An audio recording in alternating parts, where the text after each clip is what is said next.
ጤና ይስጥልን እንደምናምሽታችኋል ውድ ተመልካቾቻችን ከአባይ ቴሌቪዥን የሚተላለፍላችሁ የዕለተ ማክሰኞ የካቲት 3 2018 አውደ ዜናችን ተጀምሯል። በምሽቱ የዜና ወጃችን በርካታ ዘገባዎችን ወደ እናንተ እናደርሳለን። የቢዝነስና የምጣኔ ሀብት ዘገባችንም ሰዓቱን ጠብቆ እናንተ ይደርሳል። ዜናውን እየመራው እኔ ራቢያ ከድር ከእናንተ ጋር ቆይታ አደርጋለሁ። አብራችሁን ቆዩ። በመጀመሪያ ክፍለ ጊዜ የመረጃ ጥንቅር ሰዓታችን የብልጽግና ፓርቲ ለሰባተኛው ጠቅላላ ምርጫ የሚወዳደርበትን የምርጫ ምልክት የስንዴ ነዶ መሆኑን ይፋ ማድረጉን፣ የተባበሩት መንግስታት የሰብአዊ መብቶች ኮሚሽን በትግራይ ያለው ውጥረት በፖለቲካዊ ውይይት ይፈታ ሲል ጥያቄ ማቅረቡን፣ እንዲሁም መንግስት ተፈናቃዮችን ወደ መጡበት አካባቢ የመመለስና ባሉበት አካባቢ የማቋቋም ኃላፊነቱን እንዲወጣ ኢሰመጉ መጠየቁን የተመለከቱ መረጃዎችን ይዘናል። አብራችሁን ቆዩ። የብልጽግና ፓርቲ ለሰባተኛው ጠቅላላ ምርጫ የሚወዳደርበትን የምርጫ ምልክት የስንዴ ነዶ መሆኑን ይፋ አደረገ። የብልጽግና ፓርቲ ኢትዮጵያን ወደ ተምሳሌት ሀገር በሚል መሪ መልእክት ለሰባተኛው ጠቅላላ ምርጫ የሚወዳደርበትን ማኒፌስቶ የምርጫ ምልክት ዛሬ የካቲት 3 ቀን 2018 ይፋ አድርጓል። ፓርቲው የምርጫ ምልክቱን የስንዴ ነዶ ያደረገበት ምክንያት የስንዴ ነዶ የመደመር የትብብርና የአንድነት መገለጫ በመሆኑ ነው ብሏል። የብልጽግና ፓርቲ አክሎም የስንዴ ነዶ የምርታማነት መገለጫ በመሆኑ ነው ብሏል። የብልጽግና ፓርቲ ምክትል ፕሬዝዳንትና የፓርቲው ዋና ጽህፈት ቤት ኃላፊ አቶ አደም ፋራህ በወቅቱ እንደገለጹት የፓርቲው ዓላማ የኢትዮጵያን ሁለንተናዊ ብልጽግና ማረጋገጥ ነው ብለዋል። የብልጽግና ፓርቲ በሚቀጥሉት 5 ዓመታት 3 ዋና ዋና ጉዳዮች ላይ በትኩረት ይሰራል ያሉት አቶ አደም ፋራህ አንደኛው ሀገራዊ መግባባትን ለማምጣት በአንዳንድ አካባቢዎች የሚታዩ ግጭቶችን በሰላማዊ መንገድ መፍታት፣ ለዘመናት የኖሩ ቁርሾችና የመብት ጥሰቶችን መፍትሄ መስጠት፣ ብልሹ አሰራርን ማስቀረት የሚሉት ላይ እንሰራለን ብለዋል። በሚቀጥሉት 5 ዓመታት 3 ዋና ዋና ችግሮችን ለመፍታት የምንተጋ ይሆናል። እነርሱም የመጀመሪያው በአንዳንድ አካባቢዎች የሚታዩ ግጭቶችን በሰላማዊ መንገድ በዘላቂነት መፍታት። ከዚህ አኳያ በአንዳንድ አካባቢዎች ነፍጥ አንግተው የሚንቀሳቀሱ አካላት ወደ ሰላማዊ መንገድ እንዲመጡና በተሃድሶ ፕሮግራም እንዲያልፉ እናደርጋለን። ህዝባችንን በሰፊው በማሳተፍ ነፃነትን በአግባቡ እናስተዳድራለን። እንዲሁም የህግ የበላይነትንና ዘላቂና አዎንታዊ ሰላምን ማረጋገጥ የሚያስችሉ ስራዎች ላይ እንረባረባለን። ሁለተኛ፣ በዘመናት የኖሩ በደሎች፣ ቁርሾችና የመብት ጥሰቶች በሽግግር ፍትህ ስርዓት መፍታት። ከዚህ አንጻር ተጎጂዎችን ማዕከል ያደረገና ከተጽዕኖና ከፖለቲካ ጣልቃ ገብነት ነፃና ገለልተኛ የሆነ የሽግግር ፍትህ ስርዓት በውጤታማነት ተግባራዊ እንዲደረግና በደሎች፣ ቁርሾችና የመብት ጥሰቶች ዘላቂ ፈውስ እንዲያገኙ በቁርጠኝነት እንንቀሳቀሳለን። ሶስተኛ፣ የአገልግሎት አሰጣጥና የመልካም አስተዳደር ችግሮችን መፍታት። ለዚህም በአስፈጻሚ አካላት የመሶብ አንድ ማዕከል አገልግሎትን እናስፋፋለን። በየደረጃው በሚገኙ መዋቅሮች መካከል ጤናማ ውድድር እንዲፈጠር እናደርጋለን። እንደዚሁም በፍትህና ዳኝነት አካላት ላይ የሚነሱ ችግሮችን እንቀንሳለን። ለዚህም ባህላዊ የፍትህ አማራጮች ጭምር በስፋት ጥቅም ላይ እንዲውሉ እናደርጋለን። ሶስተኛው ማስፋት ነው። ከዚህ አንጻር በሚቀጥሉት 5 ዓመታት በ3 ዋና ዋና ጉዳዮች ላይ እንረባረባለን።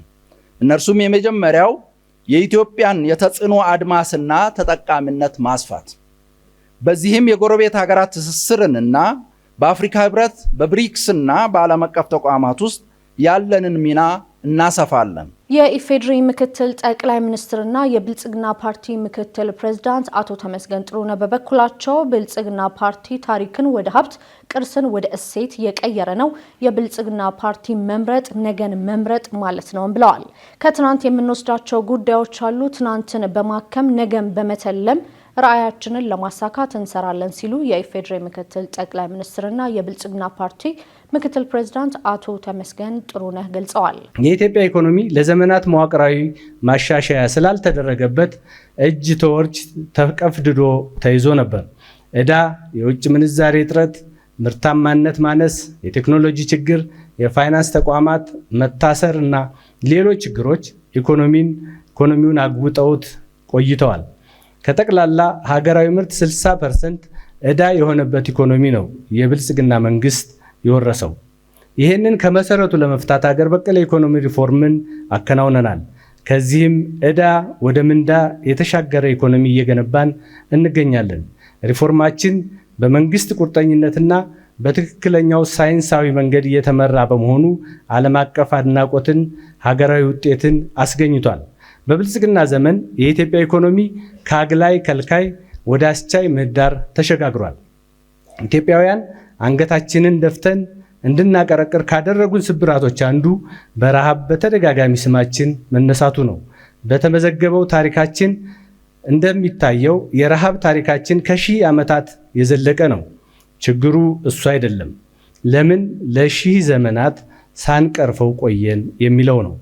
በዋሻዎቻችን ውስጥ በአንዳንድ ቅርሶቻችን ላይ የሚገኙት የሺህ ዓመታት ስዕሎች ሰዎች በሬዎችን ጠምደው ሲያርሱ ያሳያሉ። ያ የሺህ ዘመን ስዕል ዛሬም በተግባር በገጠሮቻችን የሚታይ እውነታ ነው። ብልጽግና ይህንን አንገት አስደፊ ስብራት እየቀየረ ነው። ዛሬ በስንዴ ምርት ራሳችንን ችለናል። ሩዝን በበቂ ሁኔታ እያመረትን ነው። በዓመት ከአንድ ጊዜ በላይ ማረስ ፋሽን መሆኑ ቀርቷል። ትራክተሮችና ውሃ ፓምፖች ገጠሩን እያጥለቀለቁት ናቸው። በዚሁ ከቀጠል የነገዋን ኢትዮጵያ ለማየት ያጓጓል። አቶ ተመስገን ጥሩነህ አክለውም ኢኮኖሚያዊ ጉዳዮችን ለፓርቲው ከፍተኛ አመራሮች፣ ለፓርቲው አባላትና ለተሳታፊዎች ጠቅለል አድርገው ሪፖርት ያቀረቡ ሲሆን ፓርቲያችን ካሳኳቸው የኢኮኖሚ ለውጦች መካከል ኢትዮጵያውያንን አንገት ያስደፉ የረሃብ ታሪክ ማስቀረት ተችሏል። ይህም ስኬት ኢትዮጵያ ፈጣን የኢኮኖሚ እድገት ያስመዘገበችበት ከአፍሪካ ቀዳሚ ሀገር አድርጓታል ብለዋል። የተባበሩት መንግስታት የሰብአዊ መብቶች ኮሚሽን በትግራይ ያለው ውጥረት በፖለቲካዊ ውይይት ይፈታ ሲል ጥሪ አቀረበ። የተባበሩት መንግስት ለሰብአዊ መብቶች ከፍተኛ ኮሚሽን የሆኑት ቮልከር ተርኪ በቅርቡ በፌዴራል መንግስቱና በህወሓት ቡድን መካከል የተከሰተውን ግጭት በሚመለከት በሰጡት መግለጫ ግጭቱ በፖለቲካዊ መፍትሄ እንዲፈታ ጠይቀዋል። ተርክ ዛሬ የካቲት 3 2018 ባወጡት መግለጫ ላይ በቅርቡ በፌዴራል መንግስቱና በህወሓት ቡድን መካከል ተከስቷል ያሉት ግጭት በሰሜን ኢትዮጵያ አካባቢ የሆነውን የሰብአዊ መብቶችና የሰብአዊ ሁኔታ አደጋ ላይ ይጥላልን ብለዋል። ሁኔታው በጣም ተለዋዋጭ ነው ያሉት ኃላፊው እየተባባሰ እንዳይሄድም ስጋታቸውን ገልጸዋል። አክለውም የክልሉ አደገኛ የሰብአዊ መብቶችና የሰብአዊ ሁኔታ ያባብሳልን ብለዋል። አክለውም በጦር መሳሪያ የታገዘ ግጭት ውስጥ ከመግባት ይልቅ በዓለም አቀፍ ማህበረሰብ በመታገዝ ውጥረቱን በፖለቲካዊ ውይይትና በራስ መተማመን ለማርገብ የተቀናጀና ቀጣይነት ያለው ጥረት ማድረግ እንደሚያስፈልግም ጠቁመዋል። ከጥቂት ሳምንት በፊት የህወሓት ቡድን በጠለምት አካባቢ በታጣቂዎቹ አማካኝነት በመከላከያ ሰራዊት ላይ ፈጽሞታል በተባለው ጥቃት ግጭት መቀስቀሱም አይዘነጋም። የክልሉ ጊዜያዊ አስተዳደር ፕሬዝዳንት ሌተናል ጀነራል ታደሰ ወረደ የህወሓት ቡድን ታጣቂዎች በጠለምት ጥቃት መፈጸማቸውን ለትግራይ ቴሌቪዥን መግለጻቸውም አይዘነጋም። መንግስት ተፈናቃዮችን ወደ መጡበት አካባቢ የመመለስና ባሉበት አካባቢ የማቋቋም ኃላፊነቱን እንዲወጣ ኢሰመጉ ጠየቀ። የኢትዮጵያ መንግስት ተፈናቃዮችን ወደ መጡበት አካባቢ የመመለስና ባሉበት አካባቢ የማቋቋም ኃላፊነቱን በካምፓላው የአፍሪካ ህብረት ስምምነት መሰረት እንዲወጣም የኢትዮጵያ ሰብአዊ መብቶች ጉባኤ የሀገር ውስጥ ተፈናቃዮችን ሁኔታ አስመልክቶ ባወጣው ልዩ መግለጫ ላይ ጠቁሟል። ኢሰመጉ በ4 ክልሎች ብቻ ወደ 46 የሚጠጉ መጠለያ ጣቢያዎች መኖራቸውን ይፋ ያደረገ ሲሆን በዚህም ከታህሳስ 2011 እስከ ነሐሴ 2017 በ3 ዙር አደረኩት ባለው ጥናት በቤንሻንጉል ጉሙዝ ክልል 4 መጠለያ ጣቢያ፣ በኦሮሚያ ክልል 15 መጠለያ ጣቢያ፣ በአማራ 22 እንዲሁም አፋር ክልል 5 መጠለያ ጣቢያ ውስጥ በርካታ ተፈናቃዮች እንደሚገኙ ኢሰመጉ በሪፖርቱ አስፍሯል። ተፈናቃዮቹ እየደረሰባቸው ያለውን ሰብአዊ ቀውስ መንግስት በካምፓላው ስምምነት መሰረት ኃላፊነቱን መወጣት አለበት ያለው ኢሰመጉ በተለይም የምግብ፣ የልብስ፣ የጤና አገልግሎት፣ የትምህርትና ልዩ ድጋፍ ለሚያስፈልጋቸው ተፈናቃዮች ድጋፍ ከማድረግ ባለፈ ወደ ቀያቸው መመለስ ያስፈልጋል ሲልም በሪፖርቱ አክሏል። መንግስት ተፈናቃዮችን ወደ ቀያቸው የሚመልስ ከሆነ የተፈናቃዮችን ፍላጎትና ፍቃድ መሰረት ባደረገ መልኩ በውይይት መሆን እንዳለበትም የኢትዮጵያ ሰብአዊ የሰብአዊ መብቶች ጉባኤ ባወጣው ሪፖርትም ገልጿል። ኢሰመጉ አክሎም ተፈናቃዮች የተፈናቀሉበትን አካባቢ ሰላማዊ በማድረግና ተገቢውን ጥበቃ በማድረግ መንግስት ዘላቂ መፍትሄ እንዲሰጥም ጥሪ አቅርቧል። ኢሰመጉ መንግስት የተፈናቃዮችን ጉዳይና የህግ ማዕቀፎችን ተፈጻሚነት የሚከታተል ራሱን የቻለ ተቋም እንዲያቋቁምም ጭምር ጠይቋል። በኢትዮጵያ በተለያዩ አካባቢዎች ከ2011 ጀምሮ ግጭት መሰረት አድርገው የተፈጠሩ መፈናቀሎችን ተከትሎ በርካታ የሰብአዊ መብት ጥሰቶች ደርሰዋል ያለው ኢሰመጉ በአራቱም ክልሎች በሚገኙ የተፈናቃዮች ጣቢያ የክትትል ባለሙያዎችን በማሰማራት ተፈናቃዮችን በአካል በማግኘትና ተፈናቃዮችን ቃለ መጠይቅ በማድረግ መረጃ መሰብሰብ መቻሉን ጠቁሟል። የተወደዳችሁ ተመልካቾቻችን እየተከታተላችሁ ያላችሁት ከአባይ ቴሌቪዥን የወደ ዜና የመረጃ ሰዓታችን አሁንም ቀጥሏል። ወደ ሁለተኛ ዙር የመረጃ ጥንቅራችን ስናልፍ ደግሞ ኢትዮጵያ ግዙፍ የጦር ሰራዊት በመያዝ ከአፍሪካ አንደኛ ከዓለም 9ኛ ደረጃ ላይ መቀመጧ መዘገቡን ሌተናል ጄኔራል ታደሰ ወረደና በዙሪያቸው ያሉ አክራሪ የህወሓት ቡድን አመራሮች እስካሉ ትግራይ ከቀውስ አትወጣም ሲሉ አቶ ጌታቸው ረዳ መግለጻቸውን እንዲሁም የግብፁ ፕሬዝዳንት አብዱል ፈታህ አልሲሲ ከተባበሩት አረብ ኤምሬትስ ፕሬዝዳንት ሼህ መሐመድ ቢን ዛይድ አልናህያ ጋር መወያየታቸውን ጨምሮ ሌሎች መረጃዎችን ዘነበ ህሉፍ እንደሚከተል ያስደምጠናል። አብራችሁን ቆዩ። ኢትዮጵያ ግዙፍ የጦር ሰራዊት በመያዝ ከአፍሪካ አንደኛ ከዓለም 9ኛ ደረጃ ላይ መቀመጧ ተዘገበ። ኢትዮጵያ ዘመናዊና ንቁ የመከላከያ ጦር ሰራዊት በብዛት በመያዝ ከአፍሪካ አንደኛ ከዓለም 9ኛ ሆና በ2026 መመዝገቧ ይፋ ሆኗል። ቢዝነስ ኢንሳይደር አፍሪካ የተሰኘው ድረገጽ በቅርቡ ባወጣው ደረጃ ኢትዮጵያ ከግማሽ ሚሊዮን በላይ ዘመናዊ የጦር ሰራዊት በመገንባት ከአፍሪካ የመሪነት ስፍራን ይዛለች ሲል አስፍሯል። የአፍሪካ ሀገሮች ያላቸውን ንቁ ወታደሮች ብዛትና ደረጃ ይፋ ያደረገው ድረገጹ ኢትዮጵያ 503,000 የመከላከያ ሰራዊት በመያዝ ከአፍሪካ አንደኛ ከዓለም 9ኛ ሆናለችም ብሏል። ኢትዮጵያ በአፍሪካ አንደኛ የሆነችው 438,500 ወታደሮች ያሏትን ግብፅን በመብለጥ መሆኑንም ዘገባው አመልክቷል። ይህ ቁጥር በቢዝነስ ኢንሳይደርና በግሎባል ፋየር ፓወር መመዝገቡም ተነግሯል። ግሎባል ፋየር ፓወር ከሳምንታት በፊት ባወጣው አጠቃላይ ወታደራዊ መረጃ ኢትዮጵያ በአፍሪካ 5ኛ መሆኗን አስፍሮ ነበር። ይህም የባህር ኃይልን፣ አየር ኃይልንና ወታደራዊ መሳሪያዎችን መሰረት አድርጎ የተሰጠ ደረጃ ነበር። በዚህም ኢትዮጵያ በዓለም አቀፍ ደረጃ መሻሻል ያሳየች አገር መሆኗን ግሎባል ፋየር ፓወር አመልክቷል። የኢትዮጵያ አየር ኃይል 9ኛ ዓመት በተከበረበት ወቅት ንግግር ያደረጉት ጠቅላይ ሚኒስትር አብይ አህመድ ኢትዮጵያ የአየር ኃይል አቅሟን በ5 ዓመት ውስጥ በእጥፍ ለማሳደግ እቅድ እንዳላትና ባለፉት ዓመታትም የተሻለ ለውጥ ማምጣቷን ገልጸው ነበር። ሌተናል ጄኔራል ታደሰ ወረደና በዙሪያቸው ያሉ አክራሪ የህወሓት ቡድን አመራሮች እስካሉ ትግራይ ከቀውስ አትወጣም ሲሉ አቶ ጌታቸው ረዳ ገለጹ። የትግራይ ጊዜያዊ አስተዳደር ፕሬዝዳንት ሌተናል ጄኔራል ታደሰ ወረደና በዙሪያቸው ያሉ አክራሪ የህወሓት ቡድን አመራሮች እስካሉ ድረስ ትግራይ ከቀውስ አትወጣም ሲሉ አቶ ጌታቸው ረዳ ገልጸዋል። ጄኔራል ታደሰ የጊዜያዊ አስተዳደሩ ምክትል ፕሬዝዳንት በነበሩበት ወቅት የህወሓት ቡድን ውስጥ የሚገኙ አክራሪዎችን ሲያባብሉና ጊዜያዊ አስተዳደሩን በተደጋጋሚ ቀውስ ውስጥ ሲከቱ ነበር በማለት አቶ ጌታቸው ከሰዋል። የጠቅላይ ሚኒስትሩ የምስራቅ አፍሪካ ጉዳዮች አማካሪ ሚኒስትር አቶ ጌታቸው ረዳ ፎርቹን ጋዜጣ ላይ ባሰፈሩ ጽሑፍ እርሳቸው የትግራይ ክልል ጊዜያዊ አስተዳደር ፕሬዝዳንት በነበሩበት ወቅት ሌተናል ጄኔራል ታደሰ በእርሳቸውና በአክራሪዎቹ መካከል አሸማጋይ መስሎ በመቅረብ የፓርቲው ጥገኛ አድርገዋቸው እንደነበር ጠቅሰዋል። በኋላም ጄኔራሉ የጊዜያዊ አስተዳደሩ ፕሬዝዳንት መሆናቸው በትግራይ ብዙ ጥፋት አስከትሏል ሲሉ ነው አቶ ጌታቸው በጽሑፋቸው ያሰፈሩት። በወቅቱ ጄኔራል ታደሰ የክልሉን ኢንቨስትመንትና መሬት ጉዳዮች እንዲቆጣጠሩ የተሰጣቸውን ኃላፊነት ራሳቸውንና በዙሪያቸው ያሉ አካላትን ለማበልጸግ ተጠቅመውበታል ያሉት ጌታቸው ጄኔራል ታደሰን ለፈጸሙት ሴራና ጥፋት ሁሉ አለመቅጣታቸውና ከኃላፊነት አለማንሳታቸው እንደሚቆጫቸው ገልጸዋል። ሌተናል ጄኔራል ታደሰ በጊዜው ወታደራዊ አቅማቸውን ተጠቅመው ጊዜያዊ አስተዳደሩን ማጠናከር ይገባቸው እንደነበር የጠቀሱት አቶ ጌታቸው ይሁንና የጊዜያዊ አስተዳደሩ ዋነኛ ተቃዋሚ በመሆን ፖለቲካዊ ሴራ ውስጥ መግባታቸውን እንዲሁም ጊዜያዊ አስተዳደሩ እንዲወድቅ ትልቅ ሚና መጫወታቸውን አስረድተዋል። ጄኔራል ታደሰ በወቅቱ በጊዜያዊ አስተዳደሩና በህወሓት ቡድን መካከል አሸማጋይ መስሎ በመግባት ሁኔታዎች ሲቀያየሩ ስልካቸውን አጥፍተው እንደጠፉም ገልጸዋል። የህወሓት ቡድን ታጣቂዎች የጊዜያዊ አስተዳደሩን ክፍሎች ካፈረሱ በኋላ ታደሰ ተመልሰው ብቅ ማለታቸውን ጠቅሰው ይህም ለቡድኑ በተዘዋዋሪ ድጋፍ መስጠት መሆኑን አስፍረዋል። በጋምቤላ ክልል ተቋርጦ የነበረው የህዝብ ትራንስፖርት አገልግሎት ወደ ቀድሞ መደበኛ እንቅስቃሴው መመለሱ ተገለጸ። በጋምቤላ ክልል አንዳንድ አካባቢዎች ተፈጥሮ በነበረው የጸጥታ መደፍረስ ምክንያት ተስተጓጉሎ የነበረው የህዝብ ትራንስፖርት አገልግሎት በአሁኑ ወቅት ወደ ቀድሞ መደበኛ ሁኔታው እየተመለሰ እንደሚገኝ የክልሉ ትራንስፖርት ቢሮ አስታውቋል። በጸጥታ ችግር ምክንያት በክልሉ አንዳንድ አካባቢዎች ከጋምቤላ ከተማ ወደ ተለያዩ ወረዳዎች የሚደረጉ የትራንስፖርት እንቅስቃሴዎች ላይ መጉላላት ታይቶ እንደነበር የክልሉ መንግስት ኮሚኒኬሽን ጉዳዮች ጽህፈት ቤት ዛሬ የካቲት መጋቢት 3 ቀን 2018 ዓ.ም ባወጣው መረጃ ላይ አመላክቷል። የትራንስፖርት ቢሮ ኃላፊ የሆኑት አቶ ናሆም ደፋር እንደገለጹት በአሁኑ ወቅት በክልሉ አንጻራዊ ሰላም በመስፈኑ ተሽከርካሪዎች መደበኛ አገልግሎት መጀመራቸውን ገልጸዋል። አገልግሎት ሰጪ ተሽከርካሪዎች ከዚህ በኋላ መጫኛና ማውረጃ ቦታቸው በጋምቤላ ከተማ መናኸሪያ ብቻ መሆኑንም ኃላፊው አክለው ተናግረዋል።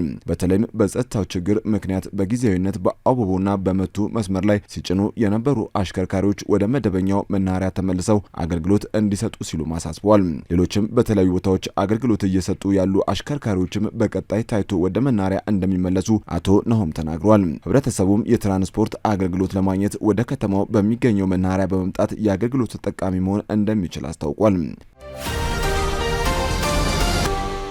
የግብጽ ፕሬዝዳንት አብዱል ፈታህ አልሲሲ ከተባበሩት አረብ ኤምሬትስ ፕሬዝዳንት ሼክ መሐመድ ቢን ዛይድ አልናያን ጋር ተወያዩ። የግብጽ ፕሬዝዳንት አብዱል ፈታህ አልሲሲ በዩናይትድ አረብ ኤምሬትስ ጉብኝት አድርገው ከሀገሪቱ ፕሬዝዳንት ሼክ መሐመድ ቢን ዛይድ አልናያን ጋር መወያየታቸው ተገልጿል። ሁለቱ መሪዎች አቡዳቢ ውስጥ በመካከለኛው ምስራቅ በተከሰተው ውጥረት እንዲሁም በፍልስጤምና በእስራኤል ጉዳይ ላይ መወያየታቸውም ተነግሯል። የግብጽ ፕሬዝዳንት ጽህፈት ቤት ባወጣው መግለጫ መሪዎቹ ቀጠናዊ መረጋጋት፣ የመካከለኛው ምስራቅ አገራትን የግዛት አንድነትና ሉዓላዊነት ማክበር ላይ የሚመሰረት ነው በማለት በአካባቢው ያለው ውጥረት የሚባባስ ከሆነ ሁሉም ሀገራት ላይ ተጽዕኖ ይኖረዋል ሲል አሳስቧል። የተባበሩት አረብ ኤሚሬቶች የውጭ ጉዳይ ሚኒስትር ዴኤታ ሼክ ሻክቡት ቢን ናህያን አልናህያን ከአንድ ወር በፊት በኢትዮጵያ የስራ ጉብኝት ማድረጋቸው ይታወሳል። የአቡዳቢው ሚኒስትር ዴኤታ በጉብኝታቸውም ከኢትዮጵያ የውጭ ጉዳይ ሚኒስትር ዶክተር ጌዲዮን ጢሞቴዎስ ጋር ተገናኝተው በጋራ መግለጫ መስጠታቸው ይታወቃል። በመግለጫቸውም ኢትዮጵያና የተባበሩት አረብ ኤሚሬቶች አንዳቸው የሌላኛቸውን ሰላምና ደህንነት እንዲሁም የግዛት አንድነት ለማስጠበቅ ያላቸውን ስትራቴጂክ አጋርነት ማረጋገጣቸው አይዘነጋም። ዶክተር ጌዲዮንና ሼክ ሻክቡት ከሁለትዮሽ ጉዳዮችን በተጨማሪ በቀጠናዊና ዓለም አቀፋዊ የሰላምና የጸጥታ ጉዳዮች ላይ የተመዘገቡ ቁልፍ ለውጦችን ገምግመው ነበር። ከአባይ ቴሌቪዥን የምሽት ዘገባዎቻችን እንደቀጠሉ ናቸው። ውድ ተመልካቾቻችን፣ አሁን ደግሞ የቢዝነስና ምጣኔ ሀብት ጉዳዮች ወደ እናንተ የሚደርስበት ሰዓት ላይ ደርሰናል። መረጃዎቹን ዘሩፋኤል ሀብታሙ ያቀርባቸዋል። ተከታትለን እንመለስ። በድጋሚ አብራችሁን ቆዩ። የአሜሪካ መንግስት በየጊዜው የሚያወጣው የጉዞ እቀባ በገቢው ላይ አሉታዊ ተጽዕኖ ማሳደሩን የኢትዮጵያ አየር መንገድ አስታወቀም። የአሜሪካ መንግስት በኢትዮጵያውያን ላይ በጣለው የጉዞ እገዳ ምክንያት ወደ አሜሪካ ከተሞች የሚጓዙ መንገደኞች ቁጥር በመቀነሱ የኢትዮጵያ አየር መንገድ ገቢ ላይ አሉታዊ ተጽዕኖ ማሳደሩን የተቋሙ ዋና ስራ አስፈጻሚ አቶ መስፍን ጣሰው ተናግረዋል። አቶ መስፍን ይህንን ያሉት የኢትዮጵያ አየር መንገድ የግማሽ ዓመት የስራ አፈጻጸምን በተመለከተ ዛሬ ማክሰኞ የካቲት 3 ቀን 2018 ዓ.ም በአዲስ አበባው ስካይላይት ሆቴል በሰጡት ጋዜጣዊ መግለጫ ላይ ነው። አየር መንገዱ ባለፉት 6 ወራት ውስጥ 10.64 ሚሊዮን መንገደኞችን ማስተናገዱን የገለጹት ዋና ስራ አስፈጻሚው በዚህ ጊዜ ውስጥ 451,000 ቶን ጭነት ማጓጓዙን አመላክተዋል። በመሆኑም ተቋሙ ባለፉት 6 ወራት ብቻ 4.4 ቢሊዮን ዶላር ገቢ ማግኘቱ የተገለጸ ሲሆን ከዚህም ውስጥ 22 በመቶ ከዕቃ ጭነት ወይም ካርጎ የተገኘ መሆኑንም ተጠቁሟል። አየር መንገዱ ባለፈው ግማሽ ዓመት ውስጥ 7 አዳዲስ አውሮፕላኖችን መረከቡ ለገቢው መጨመር አስተዋጽኦ ማድረጉን አክለዋል። ሆኖም አሁንም ቢሆን አየር መንገዱ የአውሮፕላን እጥረት እንዳለበት ስራ አስፈጻሚው ተናግረዋል። አቶ መስፍን በዛሬ መግለጫቸው የኢትዮጵያ አየር መንገድ ገቢ ከተጠቀሰው በላይ ከፍ እንዳይል የአሜሪካ መንግስት የጣላቸው የጉዞ እቀባዎችን በተቋሙ ገቢ ላይ አሉታዊ ተጽዕኖ ማሳደሩን ጠቁመዋል። የኢትዮጵያ አየር መንገድ ዋና ስራ አስፈጻሚው የአሜሪካ መንግስት በየጊዜው ከጉዞ ጋር በተያያዘ የሚያወጣቸው እገዳዎች ወደ አሜሪካ ከተሞች የሚጓዙ መንገደኞች ላይ ተጽዕኖ አሳድሯል ሲሉ በዛሬ መግለጫቸው ላይ ተናግረዋል። ከየካቲት እስከ ግንቦት ባሉት 4 ወራት ውስጥ ወደ አሜሪካ የሚጓዙ መንገደኞች ቁጥር እንደሚቀንስ ቢጠበቅም የአሜሪካ መንግስት በየጊዜው የሚጠላቸው የቪዛና ጉዞ ገደቦች ግን ችግሩን ማባባሱን አስረድተዋል።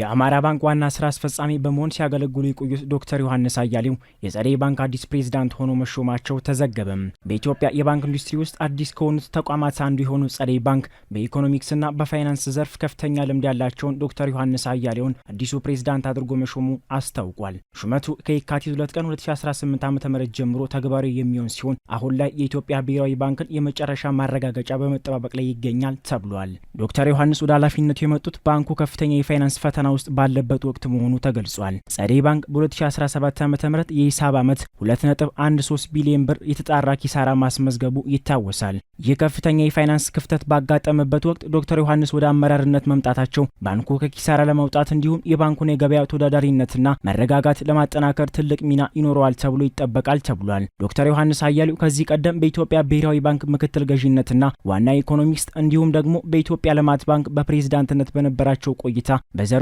ጉምቱ ባለሙያ መሆናቸው ተገልጿል። ከመስከረም 3 ቀን 2017 ዓ.ም ጀምሮ የአማራ ባንክን ሲመሩ የቆዩ ቢሆንም አሁን ደግሞ አዲሱ የጸደይ ባንክ ፕሬዝዳንት ሆነው መሾማቸው ተገልጿል። የአፍሪካ ሀገራት ቀውስን የሚቋቋሙበትና ተጋላጭነትን የሚቀንሱበት ዘላቂ የፋይናንስ አቅርቦት ቋት እንዲፈጥሩ ብሔራዊ ባንክ አመላከተ። በማደግ ላይ ያሉ ሀገራት ኢኮኖሚን አስመልክቶ የተዘጋጀ ዓለም አቀፍ ኮንፈረንስ በሳውዲ አረቢያ አሉላ ከተማ ተካሂዷል። ከተለያዩ የዓለም ሀገራት የተውጣጡ የማዕከላዊ ባንክ ገዢዎች የዓለምን የፋይናንስ የድጋፍ ቋትን በማጠናከር ሀገራት ከቀውስ የሚያገግሙበት ፈጣንና ተአማኒ ፋይናንስ ማቅረብ በሚል መሪ ሀሳብ በተዘጋጀ መድረክ ላይ ተሳትፈዋል። በምክክሩ ላይ የዓለም አቀፉ የገንዘብ ድርጅት ማኔጂንግ ዳይሬክተር ክሪስታሊና ጆርጂዬቫ፣ የዓለም ባንክ ማኔጂንግ ዳይሬክተርና ቦርድ እንዲሁም የኢትዮጵያ፣ የሳውዲ አረቢያ፣ አርሜኒያ፣ ግብጽ፣ ፓኪስታንና ኳታርን ጨምሮ የተለያዩ ሀገራት ማዕከላዊ ባንክ ገዢዎች ተሳትፈዋል። የኢትዮጵያ ብሔራዊ ባንክ ገዢ ዶክተር ኢዮብ ተካሊን በመድረኩ ላይ ባደረጉት ንግግር የአፍሪካ ሀገራት በዓለም የፋይናንስ ሴፍቲኔት የሚያገኙት የፋይናንስ አቅርቦት የተገደበ መሆኑን ገልጸው በዚህም ምክንያት ሀገራት በራሳቸው ክምችትና የአይኤምኤፍ ድጋፍ ላይ ብቻ እንዲወሰኑ ማድረጉን አመላክተዋል። ዶክተር ኢዮብ ተካሊን የውጭ ድጋፍ እየቀነሰ መምጣቱን ጠቅሰው የአፍሪካ ሀገራት የራሳቸውን ቀጠናዊ የፋይናንስ መዋቅሮች በመፍጠርና ከዓለም የፋይናንስ ቋት ጋር በማስተሳሰር ተጋላጭነትን በጋራ ለመቀነስ መስራት እንደሚገባቸው አመላክተዋል። በሌላ በኩል የባንኩ ገዢ ወቅታዊ የዓለም እውነታዎችን በመቃኘት በአዲስ መልክ የተሻሻለውን የአይኤምኤፍ የኮታ ስርዓት ድጋፋቸውን ገልጸዋል። አይኤምኤፍ ኢትዮጵያ ያላትን የኢኮኖሚ ጥንካሬና እየተተገበሩ ያሉ መዋቅራዊ ሪፎርሞች ከግምት ውስጥ በመክተት የፋይናንስ ኮታ እንዲጨምር ጥሪ ማቅረባቸውን የገንዘብ ሚኒስቴር መረጃ አመላክቷል። ስትከታተሉት የነበረው የዕለተ ማክሰኞ የካቲት 3 ቀን 2018 ከአባይ ቴሌቪዥን የወደ ዜና የመረጃ ሰዓታችን ይህንን ይመስል ነበር። አብራችሁን ስለነበራችሁ ከልብ እናመሰግናለን። በያላችሁበት መልካም ጊዜ